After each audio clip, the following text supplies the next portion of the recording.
Friends, आप सभी का हमारे चैनल में स्वागत है। आप लोग हमारे साथ वीडियो में बने रहिए और मैं अभी एक न्यू छोटी सी कहानी सुनाऊंगी, तो आप लोग कहानी को पूरा जरूर सुनिएगा। तो इस कहानी का नाम है भोली बहू चालाक सास। रोहित और कंचन आपस में बहुत प्रेम करते थे। वो एक दूसरे से शादी करना चाहते थे, लेकिन कंचन बहुत ही गरीब घर की लड़की थी। लेकिन रोहित अपने पिता की सहमति से कंचन के साथ में शादी एक मंदिर में कर लिया। और उसके पिता और कंचन और रोहित जब तीनों घर जा रहे थे तो वो तीनों मन में सोच रहे थे कि उसकी रोहित की माँ जो सुलोचना है वो तो बहुत तेज है, वो इस शादी को स्वीकार करेगी या नहीं स्वीकार करेगी।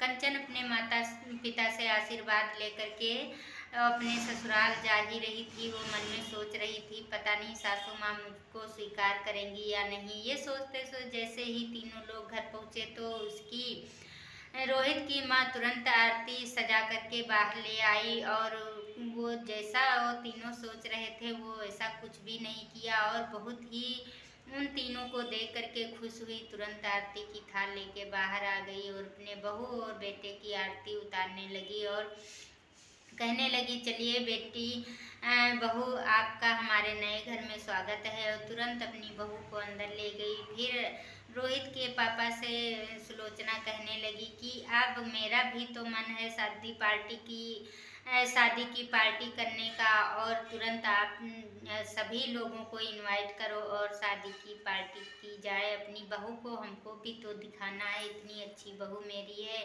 रोहित के पापा ने कहा ठीक है, और तीनों बहुत खुश थे। उन तीनों ने सोचा था कि सुलोचना तो हमें लगता है कि ये सब सुन करके पूरा पहाड़ ही सर पर उठा लेगी, लेकिन सुलोचना ने ऐसा कुछ भी नहीं किया।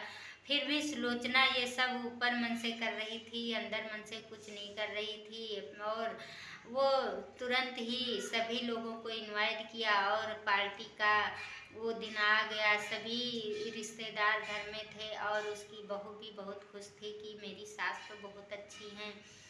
तभी सारी औरतें जब आ गईं तो कहने लगी, अरे सुलोचना, तुमने अपने बेटी की चुपके से शादी कर ली, कुछ बताया भी नहीं। सुलोचना कहने लगी, क्या बताऊं बहन, ये बहुत गरीब घर की बेटी है और रोहित ने जैसा किया वैसा ठीक है। और मैं भी चाहती थी कि अपने बेटे की शादी में रिश्तेदारों को कुछ खिलाऊं पिलाऊं और अपनी पार्टी मतलब पार्टी करूंगी और अपने घर रिश्तेदारों को बुलाऊंगी, लेकिन वैसा नहीं हुआ। तो क्या हुआ, मैं आज बुला लिया आप लोगों के को। और ये लड़की जो है वो बहुत गरीब घर की है।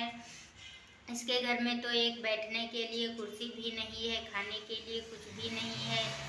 और उस सुलोचना के पीछे उसकी बहू भी कंचन थी। ये सब सुन करके कंचन की आंखों में आंसू आ गए। तब तक उसके माता पिता आ गए कंचन के, और वो कंचन तुरंत अपने आंसू पोंछ लिए और उसके माता पिता पूछने लगे, बेटी तुम्हारी सास कैसी हैं, तुमको कैसे रखती हैं। तो कंचन ने कहा, मेरी सास बहुत अच्छी हैं, बहुत ही अच्छी हैं। उन्होंने तो जब से मैं आई हूँ मुझको कुछ करने ही नहीं देती हैं, ठाठ से मैं बैठी रहती हूँ।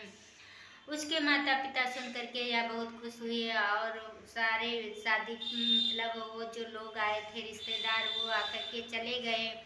और फिर सुलोचना ने सोचा ऐसे कुछ बनने वाला नहीं था, लेकिन ये सब सुलोचना दिखावा कर रही थी अंदर मन से। तो यही सोच रही थी, काश मैं एक अमीर घर से शादी करती, लड़की की अपने बेटे की अमीर घर की लड़की होती, सारा दहेज पाती।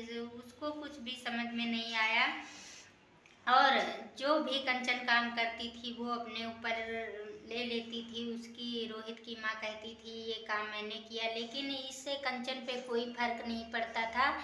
कंचन ये सोचती थी कि माँ जी जब इसमें खुश हैं कोई बात नहीं, मैं काम करती हूँ, माँ जी कहती हैं मैंने किया है, कोई बात नहीं। माँ को खुश रखने के लिए कंचन कुछ भी नहीं बोलती थी। एक दिन कंचन ने खीर बनाई और जब वो खीर रोहित खाने लगा तो उसकी माँ कहने लगी, बेटे आज मैंने खीर बहुत अच्छी बनाई है।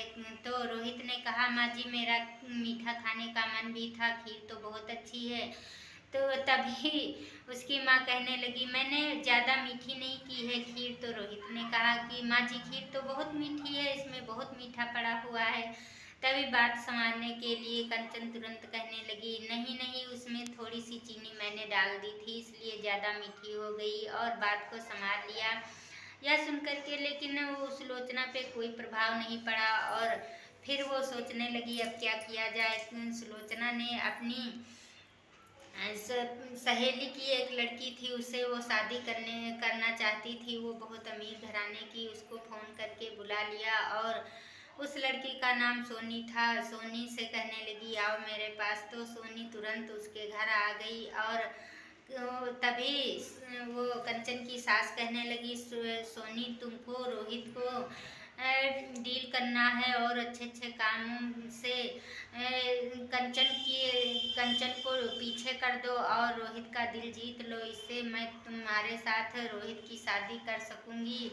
यह सब सुनकर के वो सासू माँ, रोहित की माँ कहने लगी कि सोनी जाओ तुम अच्छा अच्छा खाना बनाओ। तो सोनी कहने लगी मेरे को तो खाना बिल्कुल भी बनाना नहीं आता। तभी कंचन की सास कहने लगी कोई बात नहीं, तुम खाना कंचन बना देगी, और बस तुम रोहित से कह देना कि मैं बहुत अच्छा खाना बनाती हूँ, और मैं भी उसमें कह दूँगी कि खाना तो सोनी ने बनाया है। यह सुनते ही सोनी तुरंत किचन को गई और कंचन को अच्छा अच्छा खाना बनाने के लिए बताया। सोनी कंचन ने सारा अच्छा खाना बनाया। तभी सभी लोग बैठ कर के खाए, और इससे कोई लाभ नहीं निकला। जब सोनी ने कुछ किया ही नहीं तो उसको क्या कुछ नहीं बोली थी।